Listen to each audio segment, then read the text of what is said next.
Guys ഇന്ന് ദൃശ്യമോളുടെ വീട്ടിൽ നിന്ന് വന്നു. അപ്പോൾ നമുക്ക് കുറച്ച് അൺബോക്സിങ് കാണാം. ഇത്രയും സാധനങ്ങളാണ് ദൃശ്യമോൾ തിന്നാൻ മാത്രം കൊണ്ടുവന്നു. കാണാം.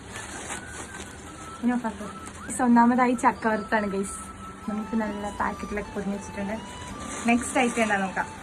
ഓ വാവ്, മാങ്ങ അച്ചാർ ഗൈസ്. എന്താ പറയുക, മാങ്ങ അച്ചാർ. ഇതാണോ വരുമ്പത്തേന് കുളിച്ച് ഒരുങ്ങി ചുണ്ടടി ആയിട്ട് പെട്ടെന്നായത് പ്രതീക്ഷിക്കാണ്ട് ആയില്ലോ. Oh my god. അതിന്റെ ഗൈസ് നെക്സ്റ്റ് ഗൈസ് 6 നമ്പർ അച്ചപ്പം. 6 നമ്പർ അച്ചപ്പാണിത്. 6 നമ്പർ ഇത് ഗൈസ്. അടുത്തതായിട്ട് കൊണ്ടുവന്നത് ഗൈസ് 6 നമ്പർ ആണ് ഗൈസ്. ഇവിടുത്തെ മെയിൻ ഐറ്റം തുറമാങ്ങ എന്ന് പറയും. അടുത്തതായിട്ട് സ്പെഷ്യൽ കോഴിക്കോടൻ salad. Thank you so much ദൃശ്യമോളെ.